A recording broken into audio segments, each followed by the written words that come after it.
أعوذ بالله من الشيطان الرجيم. بسم الله الرحمن الرحيم. السلام عليكم ورحمة الله وبركاته.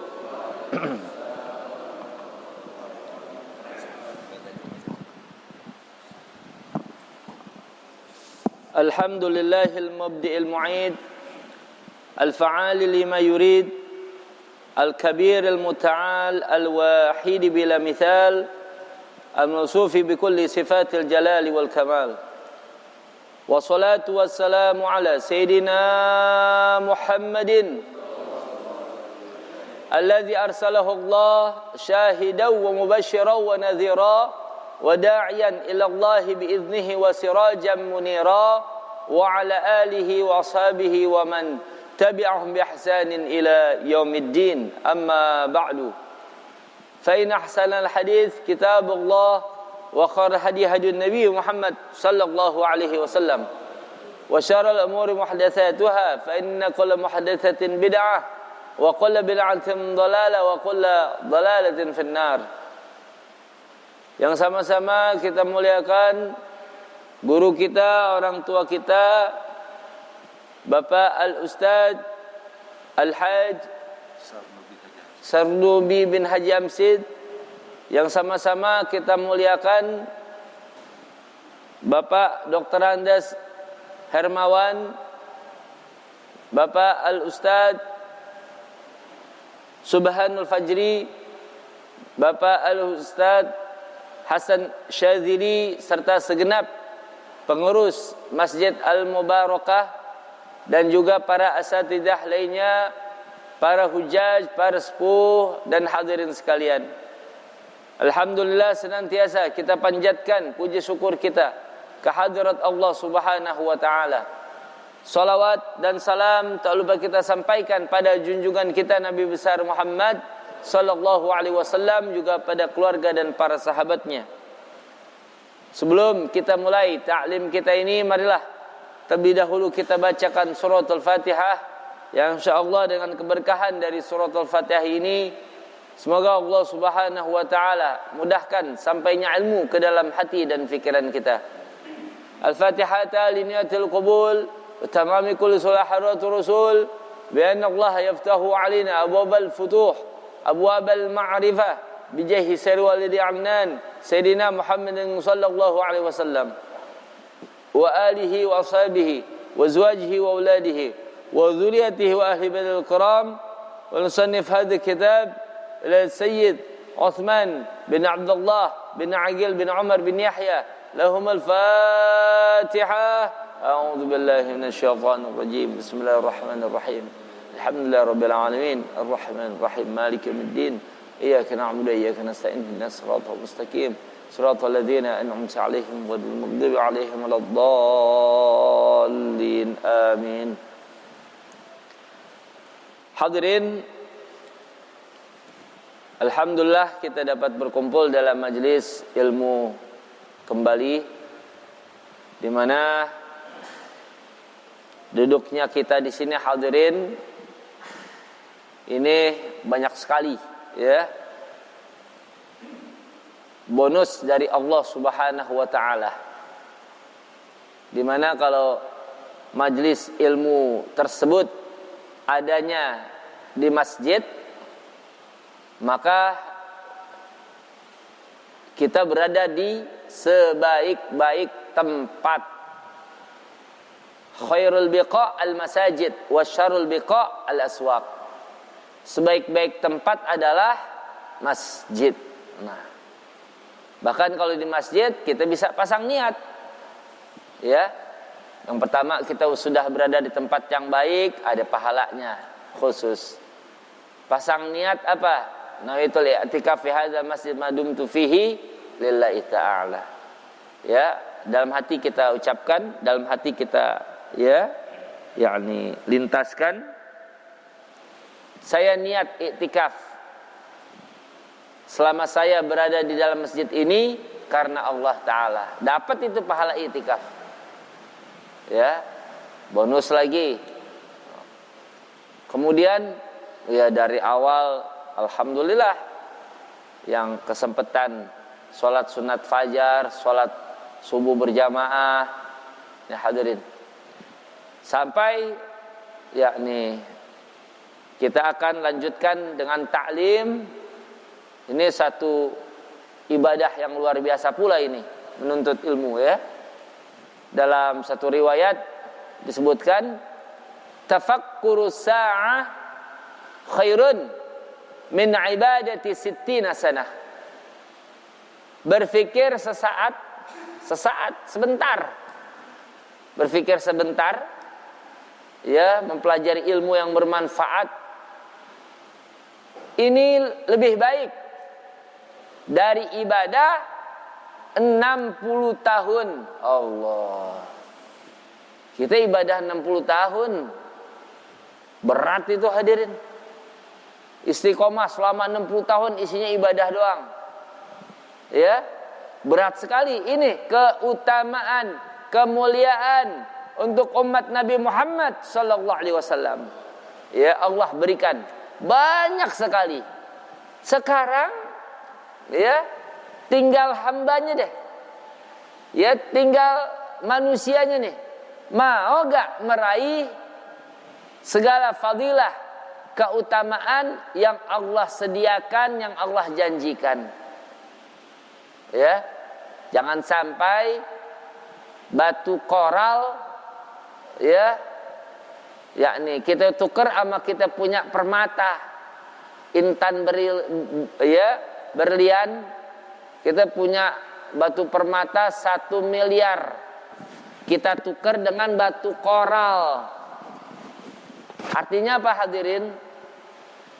Amalan ibadah yang sangat luar biasa ini, ya, jangan sampai tidak tergerak hati kita untuk meraih daripada fadilah, keutamaan dan pahala-pahalanya. Kenapa hadirin? Bila mana ya umur telah sampai,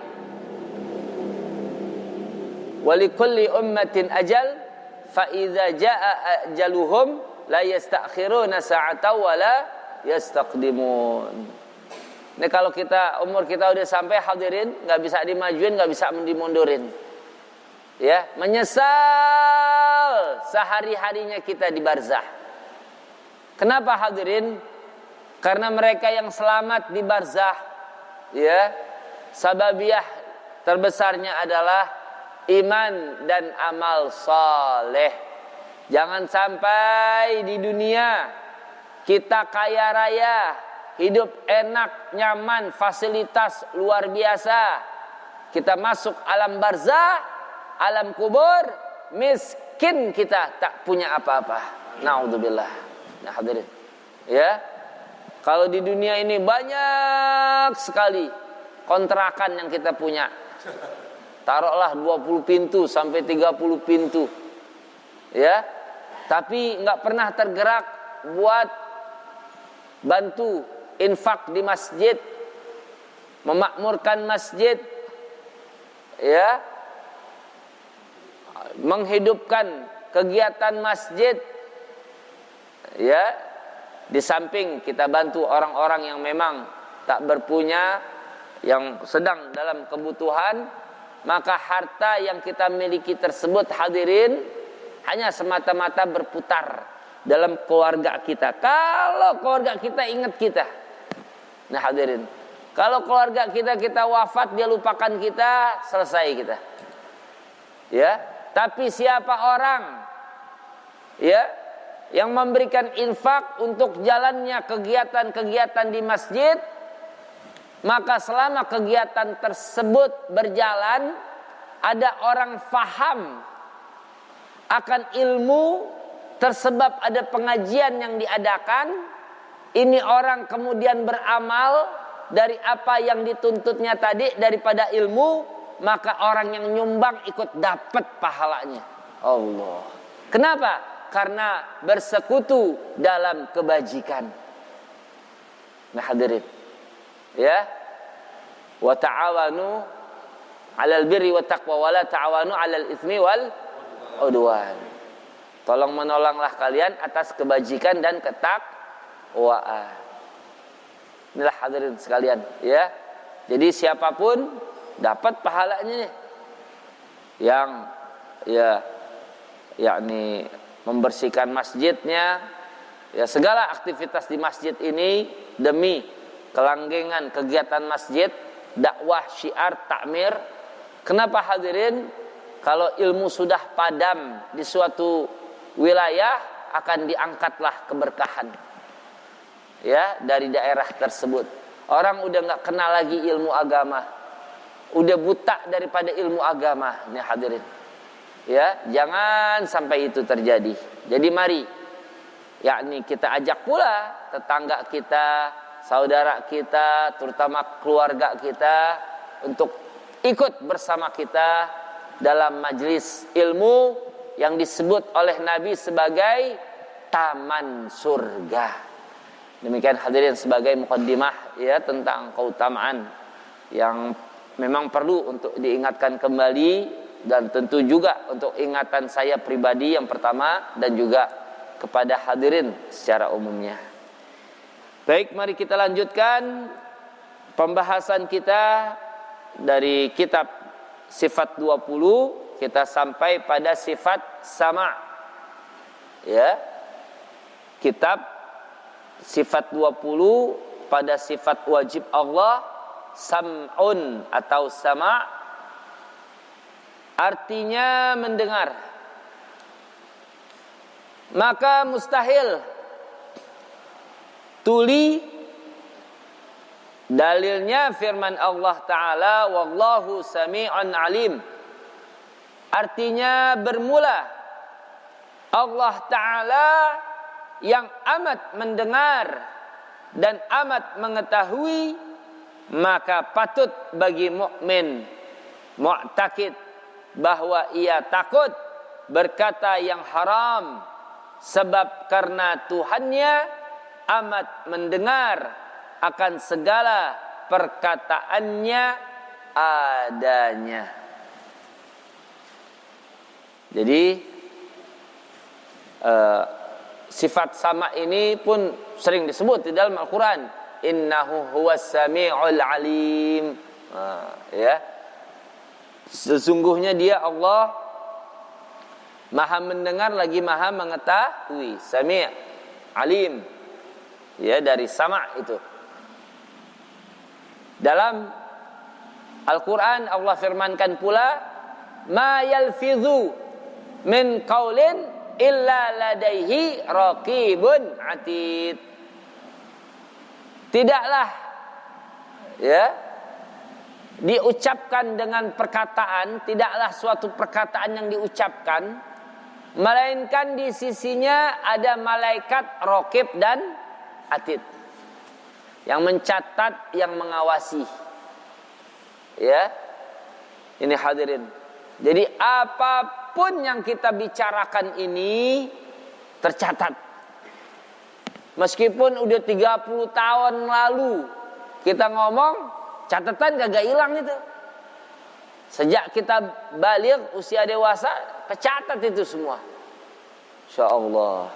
Jadi jangan pernah keluar dari lisan kita ini sesuatu keburukan. Allah maha mendengar.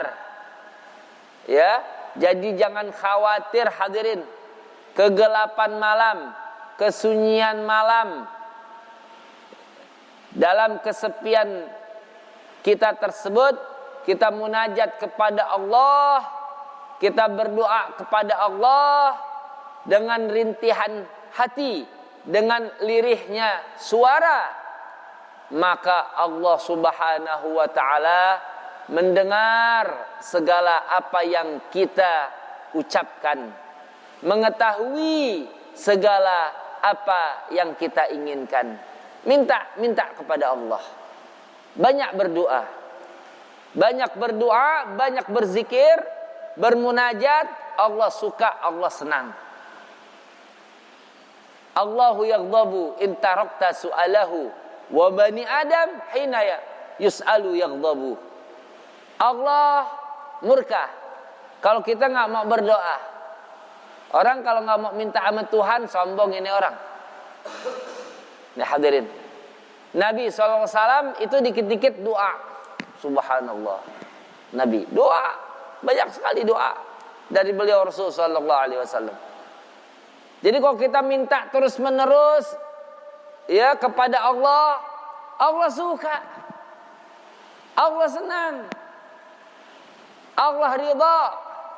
Bahkan doa kita itu menjadi suatu catatan amalan salih. Apapun, mohon, pinta pada Allah. Ya. Tapi kalau yang dipinta terus menerus itu adalah manusia, manusia malah kagak demen. Sekali, 2 kali kita minta, 3 kali kita minta, 4 kali, 5 kali udah kebiasaan. Tuman. Kalau udah berkali-kali, ya. Udah berkali-kali mintain, bosan orang kalau dimintain dulu. Hadirin, ya. Kerja ngapa? Nah, ujungnya begitu deh.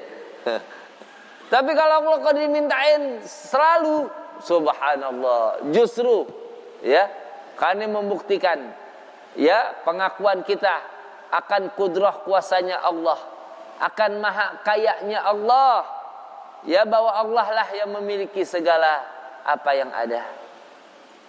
Inilah hadirin sekalian, ya, tentang sama Allah maha mendengar. Jadi hadirin, jauhnya suara, ya, jauhnya suara meskipun bermil-mil jaraknya itu bukan menjadi halangan bagi Tuhan. Allah maha mendengar.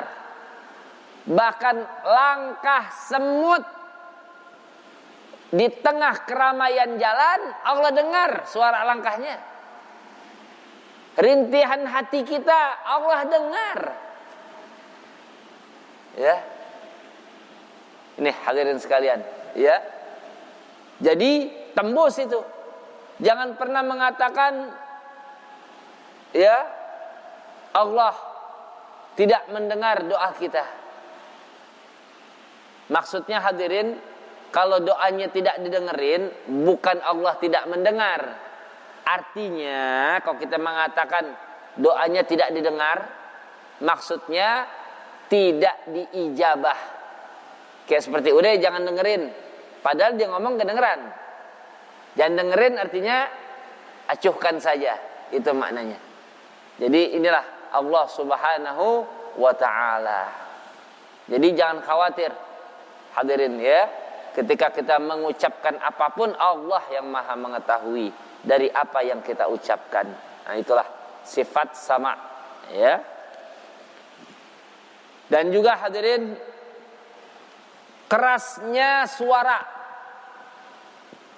Kalau kita dengar suara kencang luar biasa, ini gendang telinga bisa rusak, pecah ini, ya. Allah Subhanahu wa ta'ala, suara sekecil apapun, sehebat, sebesar apapun, ya, karena mendengarnya Allah tidak sebagaimana mendengarnya manusia. Nah, mukhalafatul lil hawadits. Kalau kita mendengar pakai kuping, ya, dan segala perangkatnya yang diciptakan Allah, nih hadirin. Kalau udah nggak dengar hadirin, udah pakai alat, ya, alat bantu dengar tuh. Tuh. Ini mendengar ini nikmat luar biasa hadirin. Bayangkan kalau kita budak, ya, kalau kita pernah kemasukan air, habis berenang kemasukan air, budak, ya Allah, udah kagak enak benar. Orang ngomong, dia ngomong apa nih? Tapi kalau ini kuping masih bisa dipergunakan, usahakan hanya kebaikan yang kita dengarkan. Nah ini, ya. Jadi itulah dalam meniru daripada akhlak Allah. Karena Allah Subhanahu wa ta'ala sebagaimana Nabi sabdakan, takhallaqu bi akhlaqillah. Berakhlaklah dengan akhlak Allah. Artinya meneladani. Ya, meneladani. Artinya tetap tidak sama tentunya antara Tuhan dengan makhluk. Ya, Allah mendengar tanpa alat bantu dengar, bukan ada gendang telinga dan seterusnya. Tidak demikian. Basar, sifat selanjutnya, yakni sifat wajib Allah Ta'ala. Basar artinya melihat, maka mustahil buta. Dalilnya firman Allah Ta'ala, wallahu basirum bima ta'malun. Artinya bermula Allah Ta'ala yang amat melihat dengan barang yang dibuat oleh kamu. Maka patut bagi mukmin mu'takid bahwa ia tiada membuat maksiat, sebab Tuhannya amat melihat akan segala perbuatannya adanya. Ini basar, Allah Maha melihat. Jauhnya jarak tidak menghalangi pandangan Tuhan. Ya. Gelapnya malam tidak menghalangi pula penglihatan Allah. Bahkan semut hitam di atas batu yang hitam di malam yang gelap Allah lihat. Ya. Tidak ada yang tersembunyi dari penglihatan Allah Subhanahu wa ta'ala. Ini Allah Maha melihat. Seorang yang meyakini bahwa Allah Maha melihat, insya Allah dia akan terhindar dari dosa-dosa yang akan diperbuat. Celingak-celinguk kiri kanan nggak ada orang. Tapi kalau dia sadar, oh iya Allah melihat. Nah hadirin, kita menyangka kita sendirian di dalam suatu ruangan, padahal pandangan Allah tidak pernah berhenti sedetik pun dalam mengawasi makhluknya. Allahu Akbar. Maka hadirin, bila mana kita ibadah dalam suasana hati merasa diperhatikan Allah Ta'ala, insya Allah lurus, benar kita punya ibadah. Kayak seperti apa fungsi CCTV yang ada di kantor-kantor. Ada di ruangan kantor dipasang CCTV.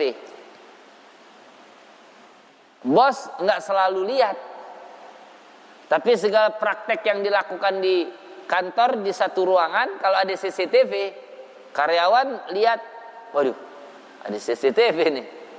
Kerjaannya bener hadirin. Karena ada CCTV. Ya, nanti tinggal dibuka aja tuh CCTV. Ini. CCTV kalau mati lampu mati gak tuh? Mati. Kalau mati lampu mati. Ya. Jangan mati lampu, timpuk aja mati. Ini CCTV. Tapi penglihatan Allah itu tidak pernah sirna, tidak pernah hilang, selalu mengawasi daripada makhluknya, detail. Subhanallah. Ya hadirin sekalian, tidakkah kita malu bila mana kita bermaksiat, Allah Ta'ala melihat? Kan kita kok berbuat yang kagak benar, orang lihat kan kita malu tuh. Tapi herannya kita tidak pernah malu kepada zat yang maha melihat, yang maha mengetahui, yang maha mendengar, zat yang maha memberi segala nikmat. Coba itu hadirin. Kita hanya sebatas malu kepada pandangan manusia, tidak kepada pandangan Allah. Nih hadirin. Ya. Apalagi luar kita perbagus sebagus-bagusnya, tapi dalam hati kita rusak serusak-rusaknya. Padahal hadirin, tempat jatuhnya pandangan Allah adalah hati. Tidak semata-mata zahir, tapi tempat jatuhnya pandangan manusia adalah zahir yang terlihat dalam pandangan mereka. Nah, hadirin, ya. Jadi inilah penting untuk kita fahami sekali lagi tentang makna daripada basar. Allah Maha melihat. Jadi kalau sudah kita meyakini Allah Maha melihat, insya Allah kemanapun kita berada, dimanapun kita menetap, insya Allah kita akan jauhi segala maksiat. Manusia memang tidak melihat, tapi Allah tidak pernah berhenti sedetik pun pandangannya dalam mengawasi makhluknya. Nah, untuk itu hadirin sekalian, sebagaimana yang pernah saya sampaikan, ada seorang murid bertanya kepada sang guru, "Guru, si fulan bisa terbang, burung juga bisa. Dikirain hebat terbang, katanya burung bisa. Tapi guru, si fulan juga bisa jalan di air. Ikan bisa, ikan jangan jalan, nyelam ikan. Kagak hebat juga ternyata. Tapi guru, ini yang terakhir guru. Si fulan bisa pindah dari timur ke barat dalam waktu sekejap." Sang guru mengatakan, iblis juga bisa. Ngilang dari sini tiba-tiba ada di sana, iblis bisa begitu. Jadi apa yang disebutkan sang murid ternyata nggak ada yang hebat dalam pandangan sang guru. Maka bertanyalah si murid kepada sang guru, "Kalau gitu guru,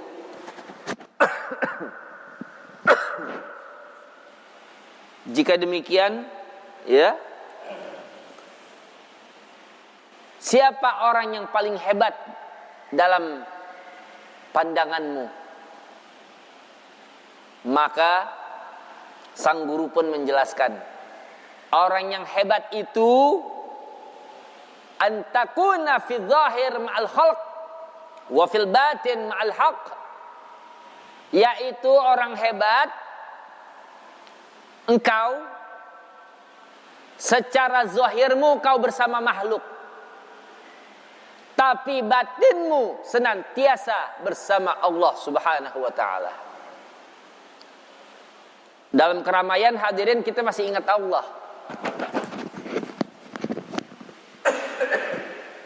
Biasanya kita ingat Allah itu kalau dalam kesendirian baru ingat Allah.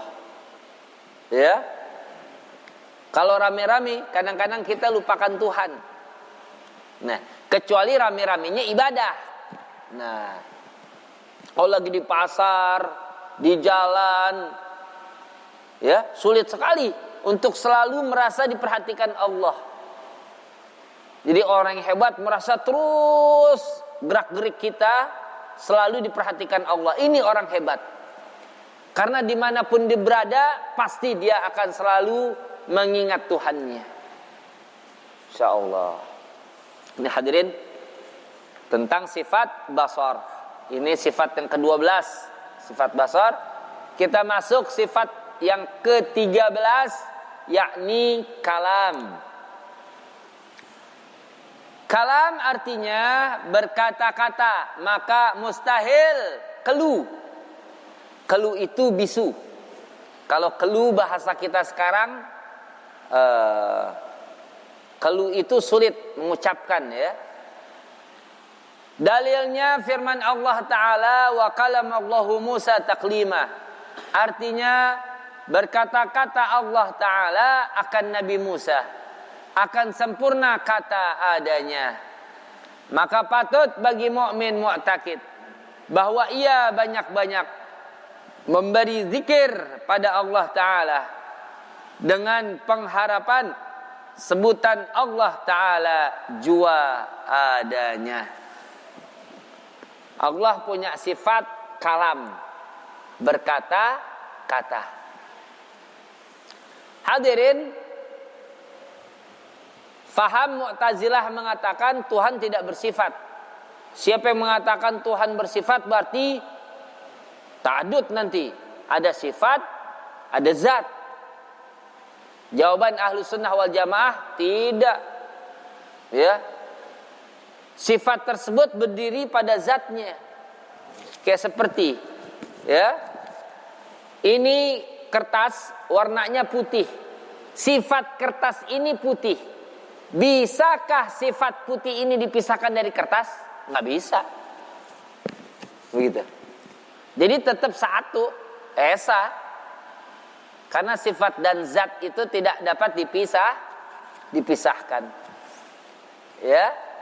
Nah, Allah memiliki sifat berkata-kata. Di mana di antara sifat Allah kalam tersebut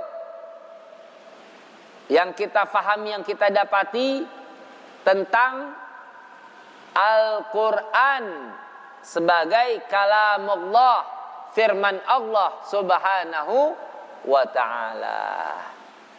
Namun hadirin, penting untuk kita faham, Mu'tazilah, kaum yang sesat, beda dengan faham kita Ahlus Sunnah wal Jamaah. Mereka mengatakan Al-Quran makhluk. Kalau kita mengatakan Al-Quran qadim. Kenapa Quran qadim? Karena zat Allah qadim. Jadi sifat Allah pun qadim. Demikian. Qadim artinya dahulu. Tidak ada mula. Tidak bermula. Ini yang disebut dengan qadim. Jadi maksudnya apa sih Ustaz? Begini. Akhir abad kedua dan awal abad ketiga, dinasti Abbasiyah pernah dikuasai faham sesat yang bernama faham Mu'tazilah. Ya, Mu'tazilah. Sebenarnya Mu'tazilah pendirinya namanya Wasil bin Atha. Dia belajar sama ulama ahlu sunnah, namanya Al-Hasan Al-Bisri. Al-Hasanul Bisri. Tapi ya seperti itulah yang disebut dengan kesesatan. Wasil bin Atha bikin majelis baru dengan faham yang baru yang disebut dengan Mu'tazilah. Mu'tazilah ini berasal dari perkataan Al-Imam Al-Hasanul Bisri, i'tazala anna. Ya, isim fa'ilnya Mu'tazil. Ya, itu Wasil bin Atha telah memisahkan diri dari kita. Artinya dia keluar dari faham Ahlus Sunnah wal Jamaah. Dia mengatakan Quran itu makhluk. Maka hadirin, pada abad berikutnya, yakni murid dari Imam Syafi'i yang bernama Imam Buaiti ini dipukuli di penjara sampai wafat. Subhanallah. Ini ulama besar Imam Buaiti, murid Imam Syafi'i. Gara-gara menyatakan Al-Quran qadim. Kerajaan bilang Al-Quran makhluk, qadim. Makhluk, qadim. Berani nih. Nggak peduli. Ya, walaupun kematian itu harus diterima. Kenapa? Nanti kalau dikatakan makhluk, umat kesian. Nanti akan diyakini sebagai makhluk pula nanti. Ya. Seperti innama amruhu idza arada syai'an ayyaqula lahu kun fayakun. Ya. Jadi yang menciptakan segala sesuatu, yang menciptakan makhluk siapa? Allah. Kalau disebut Al-Quran makhluk, Al-Quran makhluk berarti yang menciptakan makhluk adalah makhluk. Pusing-pusing tuh. Kan Al-Quran ada kun fayakun tuh. Kun fayakun. Kalau disebut Al-Quran makhluk, berarti kun fayakun yang ciptain makhluk. Maka dalam surah Ar-Rahman disebut Ar-Rahmanu 'allamal Qur'an. Ar-Rahman 'allamal Qur'an. Ya Ar-Rahman, Allah Ar-Rahman 'allamal Qur'an, yang telah mengajarkan Al-Quran. Bukan yang telah menciptakan Al-Quran, bukan mengajarkan Al-Quran. Ketika makhluk, khalaqal insan, baru khalaqal insan, yang menciptakan makhluk. Jadi Al-Quran gak disebut khalaqa, tapi allama, yang mengajarkan Al-Quran. Tapi kalau untuk makhluk, yang menciptakan makhluk baru. Ar-Rahmanu 'allamal Qur'an, khalaqal insana 'allamahul bayan. Nah hadirin, ya. Jadi penting. Maksudnya apa sih Ustaz? Allah kalamnya tidak berhuruf, tidak bersuara. Sebab huruf dan suara itu makhluk. Jadi gimana tidak berhuruf bersuara? Bagaimana kita faham? Nah, maka Allah pilih, Allah jadikan bahasa makhluknya yang akan mengungkapkan firman Allah yang qadim. Karena firman Allah yang qadim tidak berhuruf, tidak bersuara. Kalau tidak berhuruf, tidak bersuara, tentu tak dapat difahami manusia.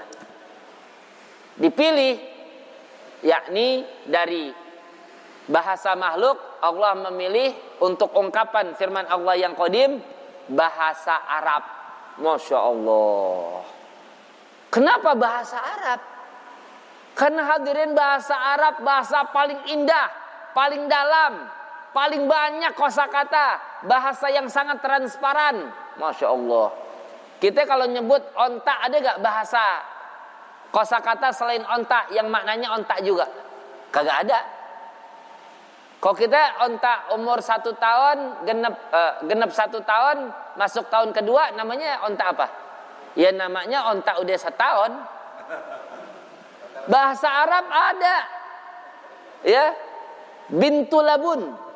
Allah. Unta 2 tahun masuk tahun ketiga, bintu makhot. Unta 3 tahun masuk tahun keempat, jaza'ah. Masya Allah. Ini bahasa Arab kaya banget kosakatanya. Unta aja di ratusan, unta jantan, unta betina, masya Allah. Ya, yang kita tahu cuman jamal, nakoh, ibil, itu doang paling. Ya, afala yanzuruna ilal ibili kaifa khuliqat. Paling itu. Naqatallah, ya, wasuqiyaha. Coba itu. Padahal ratusan kata-kata tentang onta. Subhanallah. Ada kajian majazi, hakiki. Ya ini. Maka kalau orang yang nggak belajar bahasa Arab, hadirin masya Allah, tidak dapat membedakan mutasyabihat dan muhkamat dan seterusnya dan seterusnya. Karena ini bahasa Arab ini masya Allah hadirin transparan. Ya, jadi mudah kita mempelajari Al-Quran kalau ilmu kebahasaan kita kuat. Karena bahasa Arab hadirin transparannya apa? Ngomong ame 1 orang, ame 2 orang, ame 3 orang atau lebih, lain-lain dah. Ya, kamu sudah baca, kamu di sini 1 orang, 2 orang, 3 orang. Umum itu kalau bahasa Indonesia. Kalau bahasa Arab jelas. Ya, hal qara'tum, hal qara'tum, hal qara'tunna, hal qara'ta, hal qara'ti, lain-lain tuh. Subhanallah. Ini hadirin sekalian. Jadi inilah bahasa Arab ya. Karena kayak seperti kita punya kambing. Kita mau kasih makan, kita mau panggil tuh kambing. Taruh itu kambing kita namain Freddy. Freddy, sini Freddy. Itu kambing ngerti gak? Kambing, Freddy, sini makan. Ngerti gak so kambing? Kagak ngerti. Berarti kita mesti pakai bahasa dia, pakai bahasa kambing. Be. Baru nengok tuh kambing tuh. Iya. Kalau pakai bahasa kambing baru nengok. Ya. Kalau pakai dikasih nama Freddy, kagak nengok itu kambing. Ya. Maka pakai bahasa kambing. Nih hadirin. Ker gitu kan kalau memanggil ayam. Subhanallah, ya. Nah, kalau dengan kalamullah yang bersifat nafsi, hadirin nggak paham kita, tidak berhuruf, tidak bersuara, bagaimana pahamnya? Subhanallah, ya. Yang asli kalam nafsi, bukan madlulnya. Jadi kita nggak boleh mengatakan Quran itu makhluk. Tapi kalau kertasnya, tulisannya, bacaan yang kita baca, ya itu makhluk. Itu makhluk. Tapi kita harus tetap menyebut Al-Quran itu qadim. Sebab bacaannya, tulisannya, kertasnya, sampulnya, ini makhluk, ini madlul semua disebut. Ini apa yang disebut dengan madlul, apa yang ditunjukkan dari kalam Allah yang bersifat nafsi.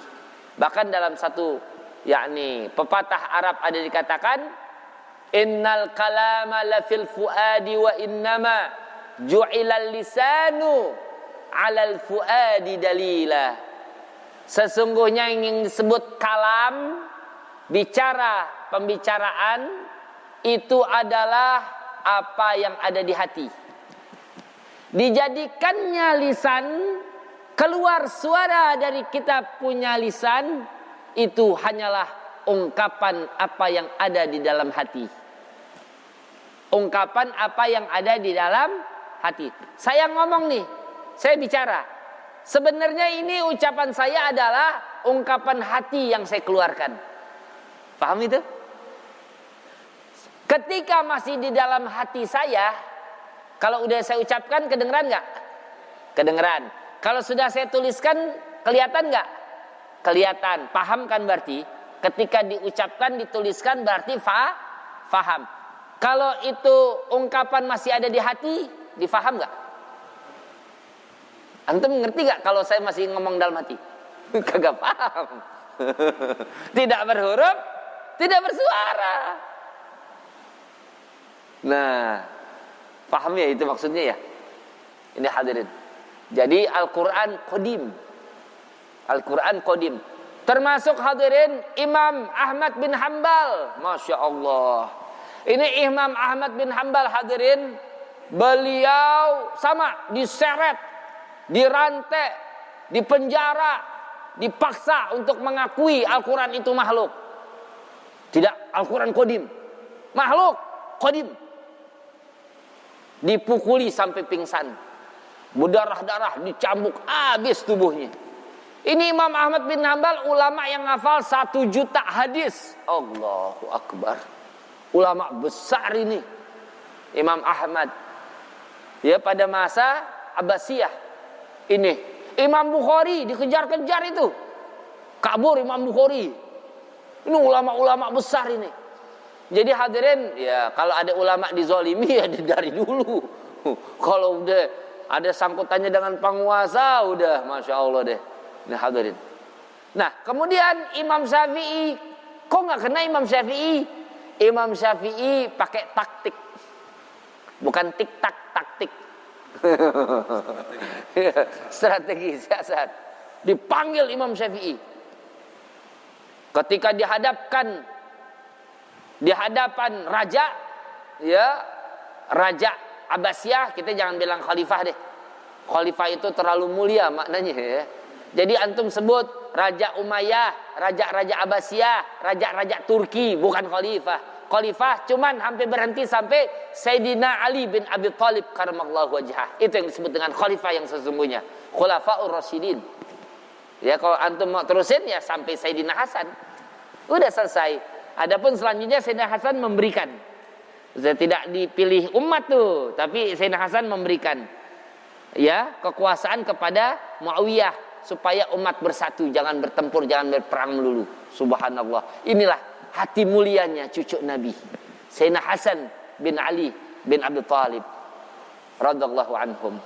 Hadirin, Imam Syafi'i dipanggil oleh raja, dihadapkan ke hadapan raja, ditanya, Imam Syafi'i, coba Al-Quran qadim apa makhluk? Imam Syafi'i hadirin mengatakan, Raja, Zabur, Taurat, Zabur, Injil, Al-Quran. Taurat, Zabur, Injil, Al-Quran. Makhluk. Wah, bagus. Silahkan keluar Imam Syafi'i. Berarti sama pendapatnya sama raja, sama faham kerajaan. Sampai di luar ditanya sama sang murid, Imam, engkau berfatwa Quran itu qadim, masa di hadapan raja Anda mengatakan Quran itu makhluk? Saya nggak bilang Quran makhluk. Tadi di hadapan raja kamu bilang Quran makhluk. Antum lihat dulu nih, lihat. Taurat, Zabur, Injil, Al-Quran. Stop itu perkataan saya sampai situ doang. Makhluk, yang makhluk jari saya. Makhluk nih. Jadi musar ilainya. Ini siasat. Ini nama disebut tauriyah. Ini disebut tauriyah dalam ilmu balaghah ya. Kayak seperti kata bos, nanti kalau ada cari saya bilang saya tidak ada. Waduh, disuruh ngebohong ini. Bagaimana caranya biar kita nggak terjebak dalam kebohongan? Kalau ada telepon, bos kamu ada? Bos tidak ada di sini. Oh ya baik. Berarti kita bohong nggak tuh? Enggak, tidak ada di sini, di tempat saya, di ruangannya ada. Itu namanya tauriyah itu. Itu namanya tauriyah. Apa kalau dalam bahasa Indonesia kata bersayap apa ya? Ya. Nih hadirin, Masya Allah, Imam Syafi'i, Taurat, Zabur, Injil, Al-Quran. Makhluk, jari saya yang makhluk. Bukan firman Allah tadi, bukan. Masya Allah. Kayak seperti Nabi Ibrahim. Siapa yang menghancurkan berhala-berhala ini? Yang menghancurkan berhala-berhala ini, stop itu kalimatnya. Ini berhala yang besar. Nabi Ibrahim gak berbohong. Ini berhala yang besar, bener kan? Berhala besar kan? Saya gak bilang yang ngancurin ini berhala yang besar, enggak. Yang menghancurkan berhala-berhala ini, stop itu. Masya Allah. Iya, inilah yang disebut fatonah, ya, para nabi. Sebagaimana diberikan pula oleh Allah kepada yang bukan nabi, Imam Syafi'i waliullah. Berarti namanya karomah. Wah, subhanallah. Lihat hadirin sekalian. Nanti mungkin untuk kelanjutan kita bahas nanti tentang Al-Quran, ya, yang kita saksikan, yang kita lihat sejarahnya, penting untuk kita paham tuh tentang ulumul Qurannya, tentang tadwinul Quran dan lain sebagainya, ya. Jangan salah paham kita terhadap Al-Quran. Jadi sedikit banyaknya pengetahuan tentang Al-Quran, bukan pembahasan ayat, tapi hal yang berkenaan dengan Al-Quran.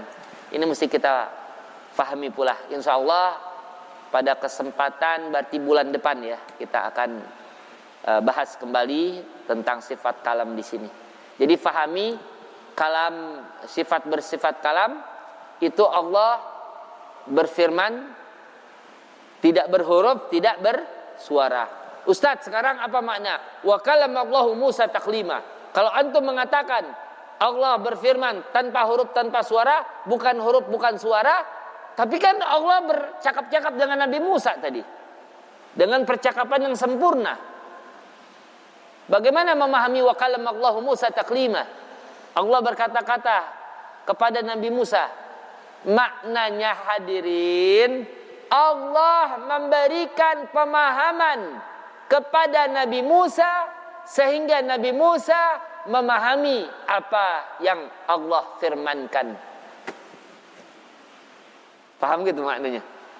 Allah memberikan pemahaman kepada Nabi Musa sehingga Nabi Musa memahami apa yang Allah firmankan. Kayak seperti hadirin, kita melihat suatu kejadian, keadaan, kita berpikir, terus kita paham. Itu pemahaman dari siapa? Allah. Dari Allah. Dengan Allah berikan pemahaman, ilham, kita sadar, oh, itu ilmu dari Allah itu. Subhanallah itu. Cara masuknya bagaimana kita nggak tahu. Jadi jangan mempertanyakan bagaimana Nabi Musa memahami firman Tuhan. Begitu hadirin. Ya. Nah, inilah hal yang sekalian apa yang dapat kita bahas. Sebelum kita tutup, mungkin ada pertanyaan, silakan. Naam. Tafadhal. Waalaikumsalam warahmatullahi wabarakatuh.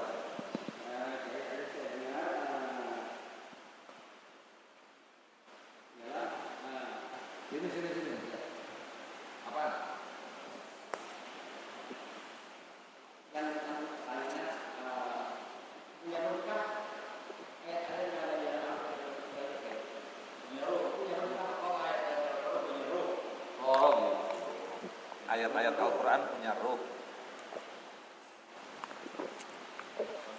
Begini, tadi kan disebut firman Allah itu kalam Allah, sifat bagi Allah, ya. Kalau disebut ruh, saya tidak tahu, ya, saya tidak tahu. Saya belum pernah dengar ayat Al-Quran punya ruh. Yang ada ayat Al-Quran itu ada punya fadilah, keutamaan, bahkan ada khasiat.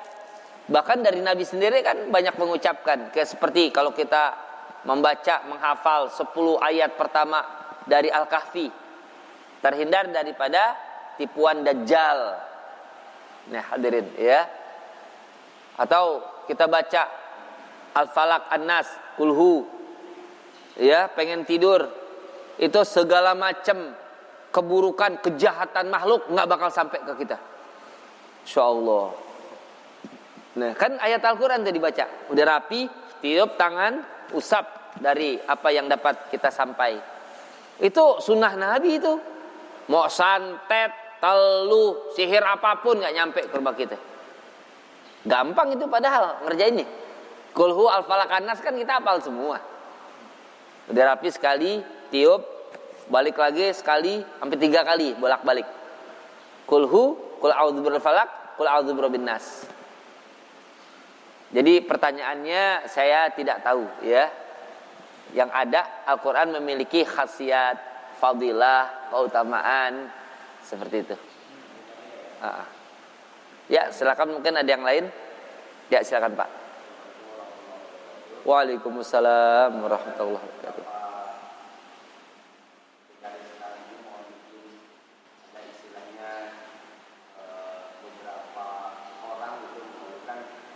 Jangan ke Arab-Araban. Ada bahasa seperti itu, jangan ke Arab-Araban. Sementara kita adalah Islam Nusantara. Mohon izin Pak, di luar dari konteks ini. Nah, apakah orang tersebut memahami dengan yang tanda kutip begitu banyak kosakata bahasa Arab, sementara kita di Indonesia pun, maaf, walaupun itu kita Nusantara, kita sering memakai dengan istilah-istilah Arab. Nah, apa hukumnya bagi mereka yang tidak memahami bahwa inilah bahasa yang terbaik menurut Pak Kiai, tapi sementara banyak orang yang menafikan itu bahwa bahasa Arab adalah bahasa terbaik. Mohon izin seperti itu. ya. Bahasa Arab adalah bahasa terbaik.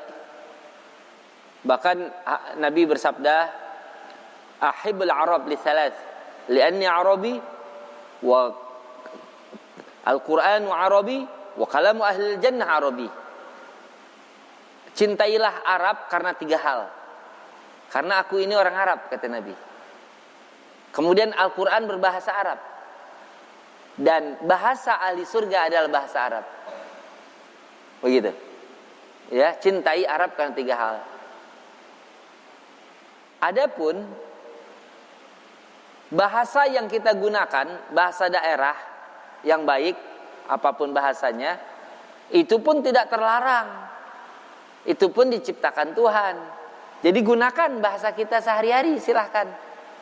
Jadi untuk bahasa sehari-hari kita, ya nggak harus bahasa Arab. Tapi mempelajari bahasa Arab itu sangat dianjurkan.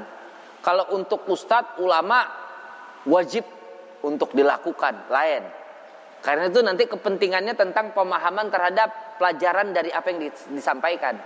Kalau kita bukan pengajar, nggak wajib.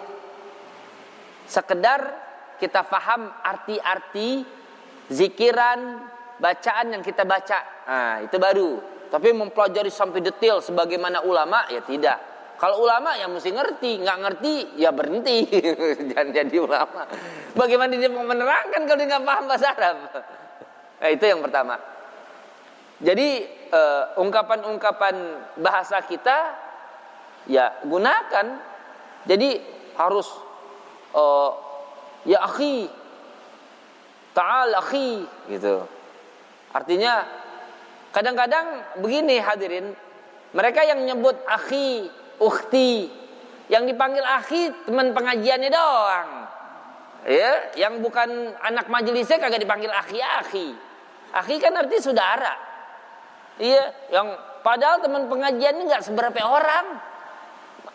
Pandanglah umat Islam itu sebagai saudara. Ya, kita ini hidup berdampingan dengan segala adat budaya. Jadi nggak harus pakai gamis. Nabi paling suka pakai gamis. Pakaian yang sangat senangi Nabi adalah gamis, gitu. Ya, ada orang mungkin pemahaman salah yang di pakaian Nabi adalah canak cingkrang. Nggak ada hadis itu padahal. Nabi nggak ada pakai canak cingkrang. Iya, memakai kain gamis. Ya. Jadi itu orang udah berbohong atas nama Nabi itu. Kena itu hadis Nabi, man kadzdzaba alaihi muta'ammidan falyatabawwa maq'adahu minan nar. Nauzubillah. Kau mau pakai gamis. Apa fungsi gamis? Nabi itu pakai baju 3 rangkap. Ya. Habis gamis baru luar jubah. Gitu. Antum pakai kain, ini udah ikut sunnah ini. Kenapa? Nabi pakai baju 3 rangkap karena menghindari terlihatnya bentuk tubuh. Antum pakai kain, ini kan untuk menghindari bentuk tubuh itu kain. Pakai peci hitam, udah bagus. Masya Allah, mau peci hitam, peci putih, udah bagus. Kenapa bagus? Yang penting tutup kepala. Itu bagian adab. Masuknya pada adab, nggak wajib memang, ya. Ya memang ya kalau kita mau pakai imamah gitu kan, ya silakan, bagus, ya silakan. Cuman kita jangan pakai pakaian yang biasa dipakai oleh ulama-ulama. Kalau udah imamah begitu, kecuali syiar. Syiar misalkan lagi maulidan, lagi acara pakai imamah sebagai satu ini bukti apa namanya penghormatan kita terhadap pakaian dari apa yang disukai Nabi. Pakailah imamah. Anak santri boleh silakan. Tapi misalkan kita pakai imamah, wah kayak di kampung kayak juga. Ya. Artinya ntar orang pada cium tangan gitu kan. Memang nggak terlarang, cuman ini pakaian-pakaian syuhrah disebutnya, ya. Adapun penamaan Nusantara, mungkin ada kaitan dengan Islam Nusantara kali ya. Ada begini, Islam Nusantara itu sebenarnya tarkib idhofi, mudhafun ilaih. Ada yang dibuang tuh. Islam, umat Islam yang ada di Nusantara gitu maksudnya. Ya, umat Islam yang ada di Nusantara. Seperti di Syam, Yaman, Hijaz, Irak, Mesir. Ada gak tuh nuju hariin? Nggak ada. Mungkin ada. Gitu, mungkin ada. Kalau nggak ada, itu memang ciri khas di Nusantara. Pertanyaannya, salah gak? Kalau mengharamkan sesuatu, harus ada dalil qat'i, dhanni, ya, qat'i thubut, dhanni thubut, yang menjadi dasar sebagai pengharaman sesuatu tersebut. Kalau nggak ada dalil, nggak boleh kita mengharamkan sesuatu sembarangan. Justru mendapatkan ancaman Tuhan nanti. Tapi kalau ada yang mengatakan, Ustadz, nuju hariin itu tasabbuh, maksudnya niru-niru leluhur kita yang Hindu. Jadi siapa yang meniru orang kafir, orang musyrik, berarti dia bagian dari orang kafir, dia bagian dari orang musyrik. Ungkapan begini hadirin, konsekuensinya bisa mengkafir-kafirkan Nabi Muhammad sallallahu alaihi wasallam. Kok begitu, Ustaz? Enggak, maksudnya kalau kita niru orang kafir berarti kita sama orang kafir. Iya, berarti antum kafir-kafirin Nabi. Maksudnya apa, Ustaz? Begini, dalam satu hadis dari Ummi Salamah mengatakan, ini hadis isnadnya sahih ya. Kata Ummu Salamah, karena Rasulullah sallallahu alaihi wasallam yasumu yaumas sabti wa yaumal ahad aktsara mimma yasumu minal ayyam wa yaqulu innahuma idal musyrikin fa ana uhibbu an ukhalifahum. Kata Ummu Salamah, Nabi puasa di hari Sabtu dan hari Minggu lebih banyak dari hari-hari yang lain. Kemudian Nabi bersabda, mengomentari, menjelaskan kenapa Nabi berpuasa di Sabtu dan Minggu. Kata Nabi, kedua hari ini adalah hari besarnya orang musyrik. Sabtu Yahudi, Minggu Nasrani. Kan berarti hari besarnya orang musyrik. Saya suka, saya senang, saya ingin menselisihi, menyalahi mereka dalam amalan perbuatan mereka dalam mengisi hari tersebut. Kalau orang musyrik mengisi hari Sabtu dan Minggu dengan kedurhakaan, kemusyrikan, Nabi mengisinya dengan puasa ibadat kepada Allah. Harinya sama gak? Waktunya sama gak? Amalannya beda. Seandainya kalau memang leluhur kita orang Hindu kemudian nuju hariin Nuju hariinnya orang Hindu baca Yasin enggak? Enggak. Kalau nuju hariin kita baca apa? Yasin. Beda kan amalannya? Walaupun waktunya sama. Kayak tadi kasusnya. Nabi isi Sabtu Minggu. Nabi jelasin, ini 2 hari ini hari rayanya orang kafir nih. Saya isi juga. Tapi dengan amalan yang berbeda. Saya menselisihinya. Nah, gitu. Tapi kalau ditanya, Bang, emang tahu dari mana nuju hariin itu budaya Hindu? Dari kitab orang Hindu. Kok gitu kita nggak pakai? Kan dalil kita Al-Quran sama hadis, bukan kitab orang Hindu. Gitu. Gitu. Nih hadirin. Nah, ini memang dari apa yang memang perlu difahami, dimengerti. Kadang-kadang ada orang suka dikit-dikit, wah, ini nih tasabuh sama orang kafir. Pakai celana jeans, ya kan? Pakai celana jeans. Hadirin, hadis tentang tasabuh, man tashabbaha biqaumin fahuwa minhum. Ini hadis riwayat Imam Abu Dawud. Imam Ahmad bin Hambal berkomentar tentang hadis ini. Hadis ini di antara perawinya ada yang namanya pada Tobaqoh awal-awal, nama perawi ada yang bernama yakni Abdurrahman ibni Thabit Ibni Thauban. Abdurrahman Ibni Thabit Ibni Thauban. Ini perawi yang meriwayatkan hadis nih. Perawinya nih munkarul hadis, nggak diterima hadisnya. Jadi man tashabbaha biqaumin fahuwa minhum, hadisnya dhaif. Lemah hadisnya itu. Hah? Betul. Naam. Lemah itu. Kalau mau sahih sebaliknya justru. Ada hadis riwayat Imam Bukhari. So ini Imam Bukhari. Ya. Dikatakan kan Rasulullah sallallahu alaihi wasallam yuhibbu muwafaqata ahlil kitab fima lam yu'mar fihi bisyai. Nabi suka senang meniru ahli kitab pada masalah, pada perkara yang tidak diperintah syariat. Jadi bukan yang kaitannya dengan agama. Seperti apa? Cara nyisir Yahudi pernah ditiru nama Nabi. Hadirin. Tapi Ustadz ada hadis juga Khaliful Yahud. Berbedalah kalian dengan orang Yahudi. Jangan nyamak dengan orang Yahudi. Itu konteksnya lagi perang. Ketika perang nggak ada yang bisa ngebedain. Orang dipakai imamah, kita pakai imamah kan. Dipakai sorban, kita pakai sorban. Yahudi di Arab kan pakai sorban, pakai gamis. Medainnya gimana? Nah, mereka pakai kumis, kita kayak jenggot begitu. Sekarang Yahudi yang berjenggot banyak. Masya Allah. Jadi ini mesti kita pahami intinya. Ya, Nabi suka senang. Jadi kalau dikit-dikit, tasabuh, niru orang kafir. Padahal hadisnya lemah. Sekalian aja matiin lampu. Nih lampu yang menemukan pertama siapa ya? Thomas Alva Edison. Ini orang kafir nih. Nih speaker matiin speaker nih. Ini disebut hikmah ilmu. Ya, dikatakan al-hikmah dhalatul mu'min anna wajadaha fahu akhaku biha. Hikmah ilmu itu milik orang mukmin.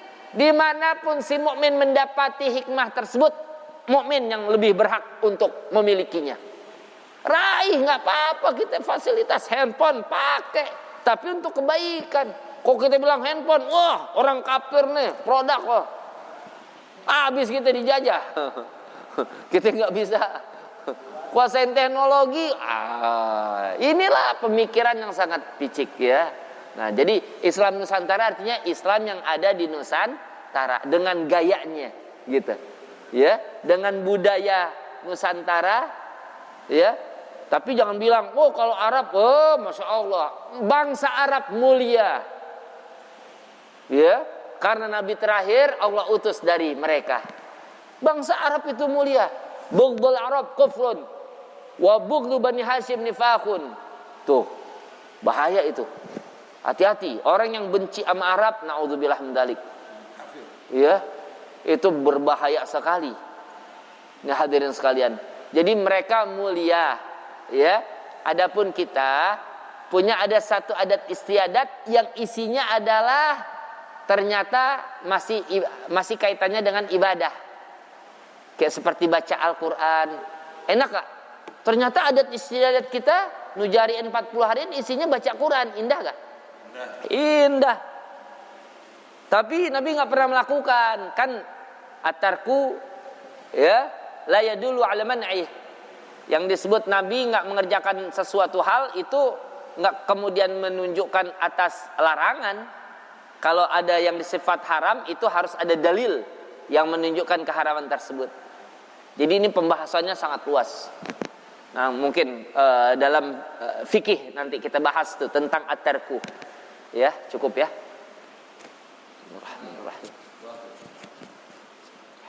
Kita bersama-sama doa.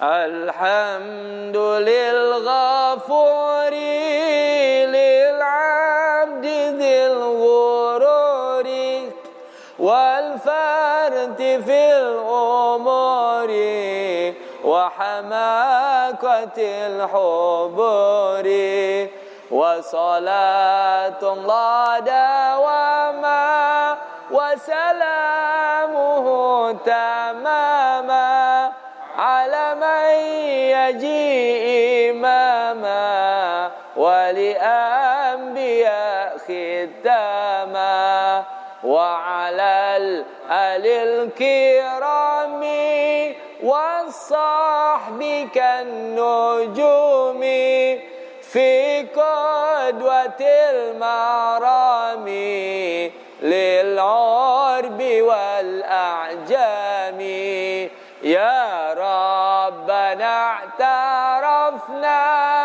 bi annana qtarafna wa annana asrafna wa ala ladha ashrafna fatub alaina tauba تغسل كل حوبة واستر لنا العورات وآمن روعاتي واغفر لوالدينا ربي ومولودينا والأهل والإخوان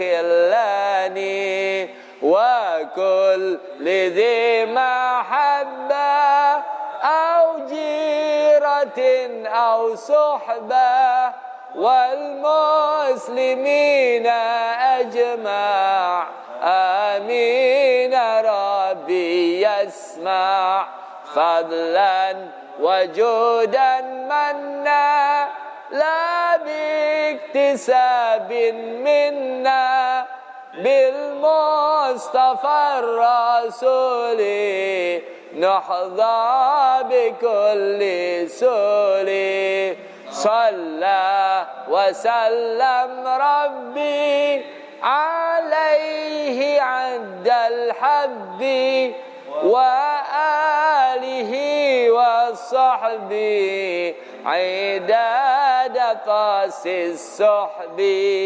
والحمد للإله في البدء والتناهي والحمد للإله في البدء والتناهي سبحانك اللهم وبحمدك أشهد أن لا إله إلا أنت أستغفرك وأتوب إليك وصلى الله على سيدنا محمد وعلى آله وصحبه وسلم والحمد لله رب العالمين إن أريد إلا الإسلام ما استطعت وما توفيقي إلا بالله عليه توكلت عليه ونيب هدانا الله إياكم أجمعين والسلام عليكم ورحمة الله وبركاته.